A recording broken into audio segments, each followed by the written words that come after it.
Shalom, nous allons étudier le DAF, la Med Bet dans Masechet Shabbat, nous reprenons la Mishnah qui se trouve à la fin du DAF, la Med Aleph Hamoud Bet Matintin, à Shalosh Averot Nashim Metot, à propos de 3 Averot, les femmes meurent, Besha'at Litan au moment où elles enfantent, Al Shenan Zeirot, parce qu'elles ne font pas attention Benida, on interdit de Nida, les Chala, au prélèvement de la Chala sur le pain, ou la Kataner, et à l'allumage des bougies. La Gemara donne les raisons de chacune. Nida Maïtama, quelle est la raison de Nida?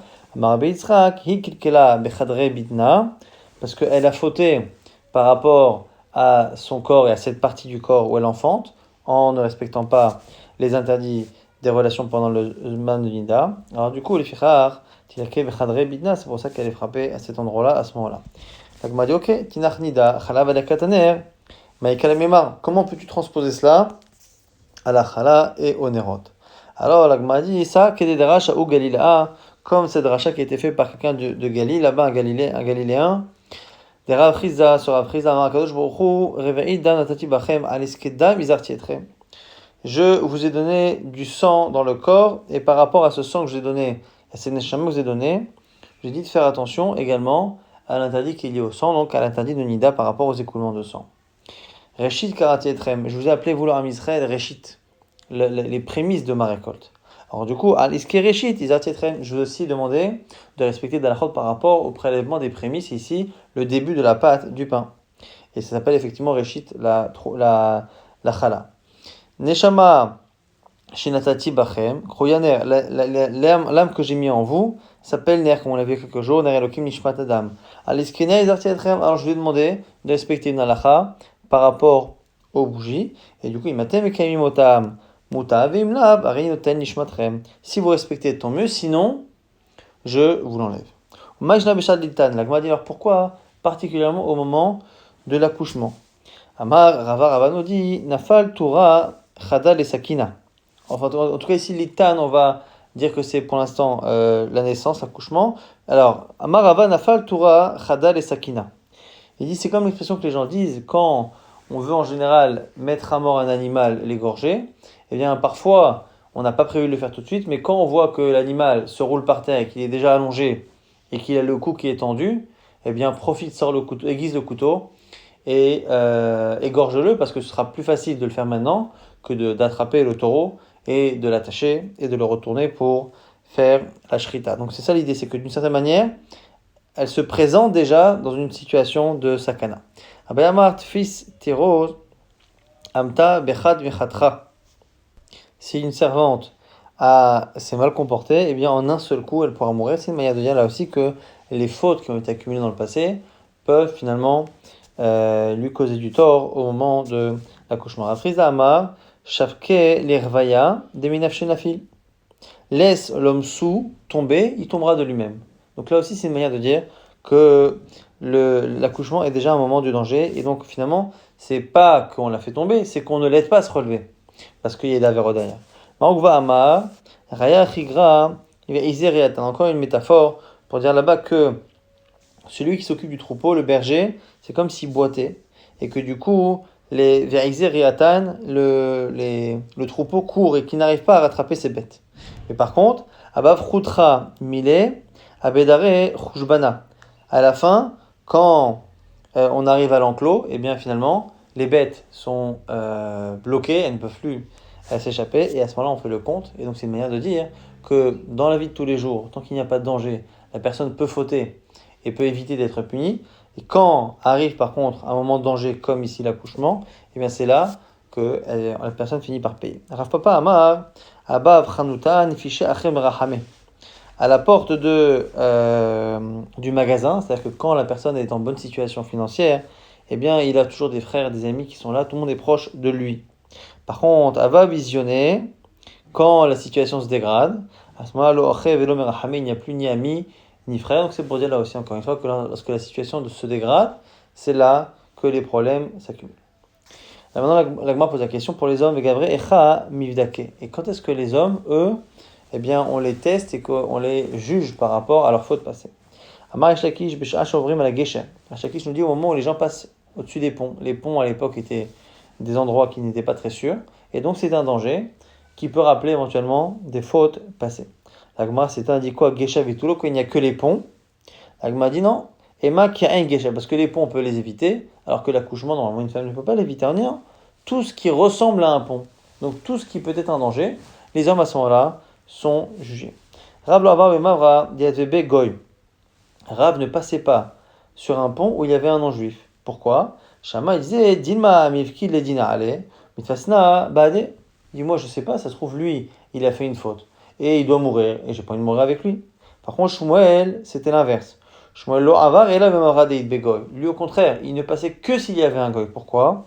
Parce qu'il dit Sidna betre ume lo shalit. Il dit le Satan qui envoie la mort. En général, il ne s'occupe pas en même temps de deux nations. Et donc, si il doit s'occuper de lui, pas de moi, pas de lui, donc du coup, je suis sauvé. Rabbi Yannai, Badik Ve'ava, Rabbi Yannai, il inspectait le pont et il passait. Et on dit quoi? On dit que Rabbi Yannai est armé. C'est selon sa logique à lui. Pourquoi? Un homme ne doit pas se mettre dans une situation de danger et compter sur un miracle. Pourquoi? Shema en osimlones, de peur qu'on ne lui fasse pas de miracle. Et osimlones, même si on lui fait, ça lui enlève de ses mérites. Amar Rabbi Chanin, ma ekra, dont on le sait, katonti mikol hasadim mikol hamed ashar asita. Lorsque Yaakov Avinu a imploré à Hachem de le sauver de Esav, on voit qu'il a peur, alors qu'en plus Hachem lui a promis que tout irait bien. Il dit katonti mikol hasadim, mais je suis rendu petit par tout ce que tu m'as donné. Et lui veut expliquer que c'est parce qu'il avait des mérites, mais qu'il a tellement reçu de cadeaux, il a tellement été sauvé, tellement eu de miracles, que du coup ça a amoindri ses mérites et qu'il se retrouve d'une certaine manière maintenant sans avoir ses mérites pour le protéger. Rabbi Zera, Beyomed et Shuta, l'onafik, Léviné, Dikla. Lorsque il y avait un vent très fort, un vent du sud, eh bien Rabbi Zera ne sortait pas et ne marchait pas en tout cas à côté des arbres, de peur qu'il lui arrive quelque chose, donc il avait la prudence ici a priori de Rabbi Yannai. Amar Rabbi Yitzchak Bered Rabbi Yehuda, on nous dit ici l'homme Yevakesh Adam Rachamim Shelo Yechle. Un homme doit toujours prier pour ne pas être malade. Pourquoi? Chez Yechle Omrim Lo Ave Zchut Veipater. Parce qu'une fois qu'il est malade, on lui demande des mérites pour être sauvé. Alors qu'apparemment, pour ne pas tomber malade, il suffit simplement de prier. Amar Maouba Marwa nous dit Maïkra, c'est quoi le verset? Qui Paul Anofel Mimenu.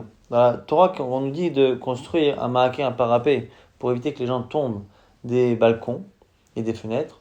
On a dit pourquoi? De peur que tombe de là-bas Anophel, le tombeur, que le tombeur tombe. Alors pourquoi on l'appelle le tombeur? Parce que d'une certaine manière, nous dit ici les Chachamim, c'est pour nous apprendre qu'il était prévu qu'il tombe. Et donc c'est ce qu'on apprend ici. Mimenu la viraya, c'est pour nous apprendre une preuve justement que c'était déjà à la base quelque chose qui devait arriver. Alors dans un premier temps, il dit d'abord Mimenu la viraya, c'est-à-dire que qui Paul Anophel, lorsque quelqu'un tombe, eh bien Mimenu, c'est à lui, c'est de lui que vient l'obligation d'apporter une preuve et donc de se justifier et de se défendre. Et maintenant, Tana de Berebi Ishmael, qui Paul Anophel Mimenu, Mimenu Raouz Leipol. Parce que c'était apte déjà pour lui, c'était prévu qu'il tombe. Michet Bereshit depuis les jours de la création.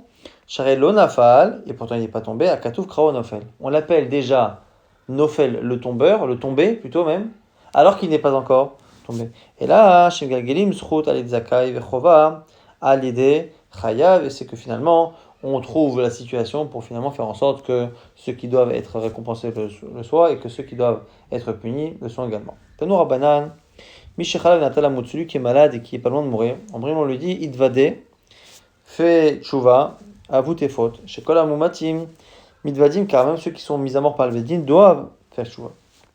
Adam Motse la chouk, on nous dit que même quand quelqu'un sort dans la rue, et Redome Ve'inav, qui miche imsa les sardiot, il doit se dire que c'est comme s'il partait à la guerre, et qui n'est pas sûr finalement de revenir.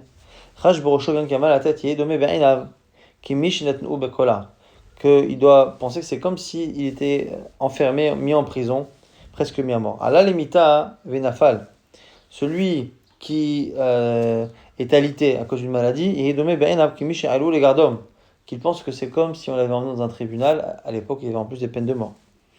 Chez Kol Aole les gardom, lidon im yeshlo praklitim gdolim nitzol ve imla venon nitzol, parce que quelqu'un qui va dans ce genre de tribunal à l'époque, les tribunaux non juifs, eh bien si il a des gens pour l'aider et le défendre, il a des chances de s'en sortir, sinon en général il ne s'en sort pas. Et ici dans l'occurrence par rapport à Hachem, Elohen praklitim shedam, c'est quoi ces défenseurs? Tchouva, le fait de revenir vers Dieu, ou ma'asim tovim, et les bonnes actions. אפילו 999 מלמדים עליו חובה, ואחד מלמד על הזכות ניצול. Même si là-haut, il y a 999 accusateurs et un seul défenseur, il est sauvé. Shnema, pourquoi? Là-bas, on cite un verset, Im yesh alav malach melitz echad mini elef lagid l'adam yoshro. S'il y a là-haut un seul ange qui le défend sur 1000 pour dire sa droiture, à ce moment-là, vechonenu, Yomar, Pedaehu, Meredet Shachat, Matzati Kofer. À ce moment-là, effectivement, on écoutera cette demande de le sauver. Rabbi Eliezer ben Rabbi Yossi Galili Omer, on rajoute encore plus loin à Filou, Tesha Me'od Vetisha Vetin Tisha Be'oto Malach Lechova, Echad Yisrod Nitzol. Même si 999 pour 1000, de ce malach, on parle qu'il y a plusieurs malachim effectivement qui l'accusent, et même si l'ange qui le défend n'est lui-même dans ses arguments composé que de une défense sur 1000 arguments, et donc lui-même il a 999 arguments qui ne sont pas des arguments de défense, là aussi la personne sera sauvée. Donc il va encore plus loin que la vie précédente, quand c'est marqué Melitz Echad Mini Elef, c'est pas un défenseur sur 1000, c'est dans le défenseur 1 sur 1000 de ses propres arguments. Alors Rabbanan a une braïta avec ici Marloket, Al Shalosh Averon Hashim Metot Yoldot.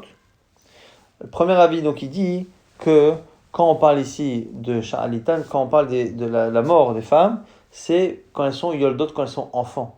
Ici c'est à l'enfance, presque à la naissance, proche de la naissance, mais on parle de l'enfant. Rabbi Eliezer, on met un Hashim Metot Yeladot. Non, mais excusez-moi, le premier avis Tanakama, c'est yoldot, lorsqu'elles enfantent. Et Rabbi Eliezer, ou Rabbi Lazar, selon les versions, dira que c'est Yeladot, lorsqu'elles sont enfants. Rabbi Achomer, Ba'avon Shem Chabsot, pourquoi les femmes, lui, dans cette braïta, donne une autre raison que ce qu'on a vu précédemment, parce qu'elles lavent les vêtements sales avec les excréments de leurs enfants pendant Shabbat. C'est qu'une certaine manière, le fait de s'occuper des enfants, parfois, peut leur paraître plus important que des halachot, entre autres Shabbat. Et les Shomina qui disent, Ashikorim l'Aaron HaKodesh Arana, qu'elles ont une appellation pour le Aaron HaKodesh qui n'est pas respectueuse, qu'on verra plus tard, pour les ignorants, et que c'est le manque de kavod qu'elles ont par rapport au Aaron qui provoque ce genre de danger. Tanya Rabbi Ishmael ben Elazar Omer, Bavon Shne Dvarim Ame Aratzot Metim. Pour deux types de fautes, les ignorants ont tendance à mourir. Hashekorim l'Aaron HaKodesh Arana, parce qu'ils appellent l'Aaron HaKodesh Arana, de cette manière. Et Hashekorim, ce qui veut dire une boîte d'ustensiles. Hashekorim ne Bet HaKnesset Bet Am. Et parce qu'ils appellent la synagogue, ils l'appellent Bet Am, la maison du peuple. Et ils enlèvent d'une certaine manière le côté saint de l'endroit. Tanya Rabbi Yossi Omer, Shosha Bitke Mita Nivreu Be'isha. Il y a 3 Bitke Mita, 3 tests de mort qu'il y a chez la femme. Il y a moyen qui disent qu'il a dit Shosha Deveke Mita. Le Bet et le Dalet sont mis dans l'autre sens, et c'est plus Bitke Mita, Milachon Bedika, vérifié, mais Deveke, Milachon Devek, quelque chose qui s'attache, la mort qui s'attache aux femmes. Et on dit que c'est quoi? Nogida Chala Vad la Kataner. Chada Kerabi Lazar, Vechada Kerabana. Les deux versions dépend de si on pense comme Rabbi Lazar ou comme Rabbanan. Selon celui qui dit que c'est Devekemita, donc quelque chose qui est proche de la mort, eh bien c'est à ce moment-là par rapport aux enfants. Et Bitkemita, Botkim, c'est par rapport aux fautes que la personne a faites, et donc c'est pour les adultes et femmes qui enfantent. Rabbi Shimon ben Gamliel Omer, Alachot, Ekdesh, Trumot, ou Ma'asrot, tout ce qui est lié à la sainteté, tout ce qui est Trumot, ou Ma'asrot, tout ce qui est lié donc les prélèvements, et les korbanot, et les Ma'aser, Hen Goufet Torah. C'est l'essentiel de la Torah, en tout cas c'est une partie essentielle de la Torah, très importante, et Benimseru le Hamaretz. Et ça a été mis dans les mains d'ignorants. Pourquoi? Parce que n'importe quelle personne, même Talmid Chacham, peut se trouver à manger quelque chose qui, à un moment donné, dans la chaîne de fabrication, est passé dans les mains de quelqu'un qui n'est pas forcément très connaissant et qui a dû prélever comme il faut ou pas. Et donc c'est en cela qu'on dit que ça a été mis dans leurs mains, parce que ça passe par leurs mains avant que ce soit consommé par quiconque. Tanya, Rabbi Nathan, Omer. Ba'avon nedarim et taïcha. Par rapport aux fautes des nedarim, des vœux, les femmes peuvent mourir. Et on cite un verset où c'est marqué là-bas, dans Mishlei Shenema, Imen lecha leshalem. Si tu n'as pas de quoi payer, ici on parle des vœux, tu n'as pas de quoi payer ton engagement, la ma'ikach mishkavecha mitartecha. Pourquoi prendrais-je ta couche devant toi? C'est-à-dire que pourquoi prendrais-je ta femme? De là on voit que les femmes meurent à cause de cela. Rabbi Omer, Ba'avon nedarim banim etim. Rabbi nous dit c'est les enfants qui peuvent mourir à cause des vœux qui ne sont pas respectés. Keshen Ktanim lorsqu'ils sont enfants. Shnema atiten et picha lachatiet besarcha, ne laisse pas ta bouche faire fauter ta chair. Ve'al tomar ifne malach kishkegahi, il ne dit pas devant l'ange que c'est une faute par inadvertance. La meiksof Elokim al kolecha, pourquoi Hashem s'énerverait-il contre ta voix? Ve'chavalet maaseh yadecha, ezehen maaseh yadei shel. Alors comme on parle là-bas des maaseh yadecha, que ça va finalement gâcher les fruits de tes mains, de ton travail. C'est quoi le maaseh yadecha chez la dame?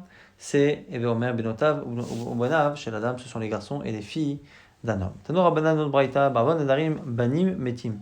À cause des nedarim, les enfants meurent. Dit vrai Rabbi Lazar, c'est Rabbi Lazar. Rabbi Shimon. Rabbi Yehuda Anasi, lui, dit Omer, barvan bitul Torah, à cause de la perte de temps d'études de Torah, ceux qui n'ont pas étudié assez. Bishlama le mandamar barvan nedarim qui d'amran, celui qui parle, qui dit que c'est nedarim, Rabbi Lazar, Rabbi Shimon, c'est ce qu'on a vu là-haut, on a déjà inversé.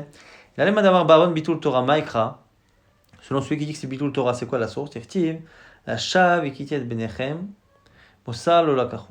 À cause de, au sens propre, c'est là-bas, j'ai frappé vos enfants en vain parce qu'ils n'ont pas pris le moussard, la morale de cette histoire. Mais ici, on va dire qu'il a frappé les enfants Yekiti et Benechem. Pourquoi? L'achav, à cause de ce qui est vain. Qu'est-ce qui est vain? C'est le temps qui est perdu en vain au lieu de l'étude. Il veut dire que même celui qui dit que c'est les vœux, on peut même retrouver cette idée dans ce verset-là. La shav, iketiet benechem, aliske shav. C'est pour les paroles vaines, c'est-à-dire j'ai dit quelque chose et je ne le fais pas. Et Rabbi Udanasi Aïnou, Rabbi Lagmara dit du coup, mais attends, mais Rabbi Udanasi qu'on a cité ici, et qui dit que c'est Bitul Torah, c'est le même en général que Rabbi dans notre idée. Rabbi et Rabbi Udanasi, c'est la même personne. Et pourtant, Rabbi Bavon Edarim Kama. Rabbi, il a dit lui-même que c'était par rapport à Avon Edarim dans la braïta qu'on a cité au-dessus. Là, il y a une différence. C'est vrai qu'à la base, il a dit comme dans la deuxième braïta que c'est à cause du Bitul Torah. Et quand il a entendu l'avis de Rabbi Lazar ben Rabbi Shimon qui a dit que c'est Avon Nedarim, lui-même, il est revenu là-dessus et il a dit c'est Avon Nedarim. Pligaba, Rabbi Chia bar Abba et Rabbi aussi.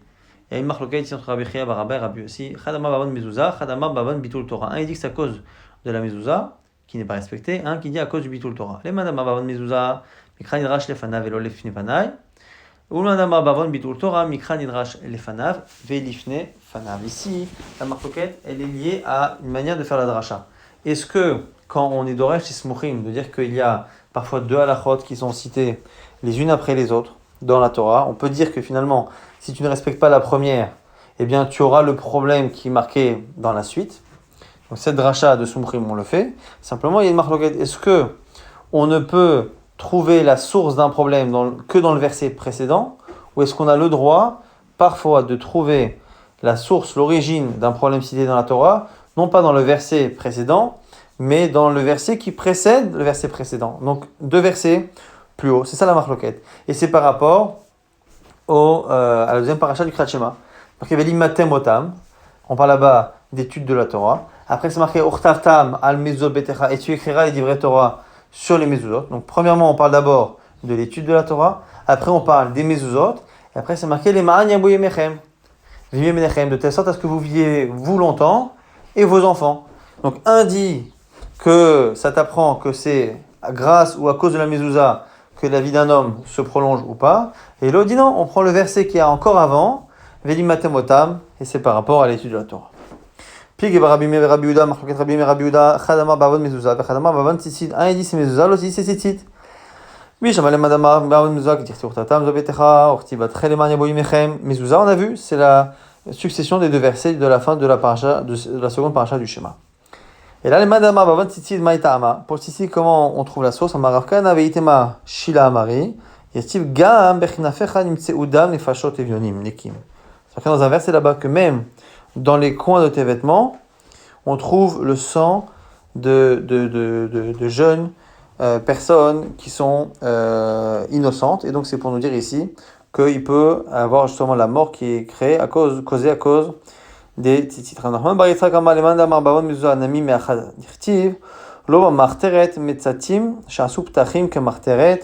Et ici on nous rapporte un autre verset pour la mezouza. Là-bas c'est marqué que là-bas, On parle d'Hachem qui a trouvé leur âme Israël, marteret dans une cachette comme un voleur. Marteret, c'est la cachette d'un voleur. Donc c'est une allusion ici à une maison qui n'aurait pas de mezouza, qui ressemblerait d'une certaine manière à la maison d'un voleur. Amar Shakish, Kol Hazaev et Tzitzit Zochem Shem Shimlo, Shnei Alafim Ushmona, Meot Avadim. Shakish nous dit, celui qui fait attention au Tzitzit, il mérite d'avoir 2800 serviteurs. Comme c'est marqué chez Marco Amarachem, Sakot Be'emima Ema. C'est marqué dans une prophétie, à cette époque, à la fin des temps, Asher Yachaziku Asara Nashim Mikol Lishonot Agoyim, Michnaf Ishiudi, Lemon El Chaim Achem. Il y aura 10 personnes de chaque nation, de chaque langue, 10 personnes de chaque nation, au coin des vêtements d'un juif pour dire on aimerait nous aussi être comme vous. Ça fait une allusion à la fin des temps, à cette idée que toutes les nations vont finalement demander au Ham Israël de les guider. Et donc ici, 10 personnes par nation. On dit traditionnellement qu'il y a 70 nations. Ça fait donc 700 personnes. Et comme c'est à chaque coin du vêtement qu'il y en a 4, eh bien ça fait 4 fois 700 et donc ça fait bien 2800 avadim. Siman, pour se rappeler de la suite, ce qui est cité, on donne des mots techniques. Donc Shana, Chala, Trouma, Nixelet, Dina, Shvoa, Shechuta, Gilouya, Venibluta, Tanya, Breta. Rabbi Nechemia Omer, Ba'avon, Sinat Chinam, Miriva, Rabba, Betoch, Beto, Shaladam, Vishto, Mapele, Nefalim, Banav, Ubnotav, Shaladam, Metim, Keshen, Ktanim. À cause de la haine gratuite que l'homme peut avoir pour les gens, eh bien, il y aura des disputes dans la maison d'un homme avec sa femme. Sa femme va perdre les enfants jeunes et il peut même perdre ses enfants jeunes. Donc des fausses couches et des enfants qui meurent jeunes. Rabbi Elazar, Rabbi Uda, Omer, Barbon Chala en bracha, Mchunas, Umeera, Mishtalechet, Basharim, Ojroim Zraim, Acharim, Ochlim, et celui qui ne respecte pas le prélèvement du pain de la chala, il n'y aura pas de bracha dans ce qu'il garde chez lui, et il y aura des maladies, des choses qui vont attaquer sa récolte, et ce qu'il va semer, ce n'est pas lui qui va la récolter, comme c'est marqué, Afani aesezot lachem, comme c'est marqué dans les clalot, et je vous ferai ainsi, Vivkati alechem behala tashachevet vetagadacha, j'enverrai toutes les choses qui, justement, frappent l'humanité, les récoltes, Michalot ainaim omdivot nafesh, ozatem larik zarachem, vous sèmerez en vain, Vachlo ivechem, et ce sont vos ennemis qui vont finalement vous les consommer à votre place. Et quand là-bas c'est marqué Behala, Vifkatim alechem Behala, lui dit Altikre Behala, et là Bechala, Vifkati alechem, je me souviendrai de vous, et je ferai attention à quoi? À cette faute de Bechala, du prélèvement de la Chala, et à ce moment-là, on enchaîne avec Shachefed, Atakadacha, Dechal Taim, Medimon Avesh. Ici on donne, par contre, au contraire, on a la bracha, Shnema, Reshita, Resotechem, Titenu, la Kohen, Leania, Beracha, El Betecha, là-bas, si vous donnez le début, justement, les prémices de vos pâtes au Kohen, eh bien, vous aurez la bracha dans la maison. À cause du fait qu'on ne donne pas les prélèvements de Trumot ou Maasrot, le ciel se ferme. Mais l'orital ou Matar, il ne donne pas, à ce moment-là, la pluie et la rosée. Avad, et à ce moment-là, les prix augmentent et les alcools préparés s'abîment. Adam, Ratim, Achar Panasatam, et Magreim, les gens courent après l'argent, ils ne trouvent pas. Shnema, Tia, Gamachom, Ixelu, Mime Sheleg, Sheol Chatau. Un verset là-bas qui parle des problèmes qu'il y a au moment de l'été, Gamachom, Ixelu, et du vol, Mime Sheleg, Sheol Chatau, et qu'il faut également au moment de l'hiver, au moment de la neige. Donc on parle là-bas du vol et des fautes qui sont faites hiver comme été, mais là-bas on fait une allusion au prélèvement. Maï mashma, comment on déduit de ce verset-là ce qu'on vient de dire? À cause des choses que je vous ai ordonné de faire l'été, qui sont les prélèvements sur les récoltes. Selon un système, et vous les avez pas faites. Donc, tia, c'est tiva, ce que j'ai ordonné, gamchom, ce que j'ai ordonné l'été, et que vous n'avez pas respecté, eh bien, à cause de ça, Ixelu mikem, imesheleg, eh bien, on vous volera pendant les périodes de neige, c'est-à-dire pendant l'hiver. Bimot akshamim, ve'im notnim mitbarechim. Par contre, si on donne, on a la bracha shnimar, aviu et kol ha'maaser el bet ha'otzar, amenez tout le maaser là-bas, dans l'endroit où on garde tout cela, ve'i tereb veti ou chanoni, na bezot amarashem svakot, imlo eftach lachem. On parle là-bas du maaser qui est apporté dans les granges, et on termine là-bas en disant que Hachem jure, Hachem Svakot, Imlo Eftach Lachem et Arubot, Hachem, je vais vous ouvrir les d'une certaine manière ici, les portes du ciel. Et je vais déverser sur vous une bracha ad belidai, sans limite. Et ici, on fait une dracha, mal ad belidai, jusqu'à ce qu'il n'y ait plus de dai. Amarabimar Rav Amarav, ad sheivlu sitotechem milomar dai. Vous aurez tellement de bracha que vous commencerez à dire assez, et après, vous n'arriverez même plus à prononcer le mot assez tellement vous l'aurez répété. Donc c'est pour montrer la bracha qui arrivera à la personne qui donne Trumot ou Marasrot.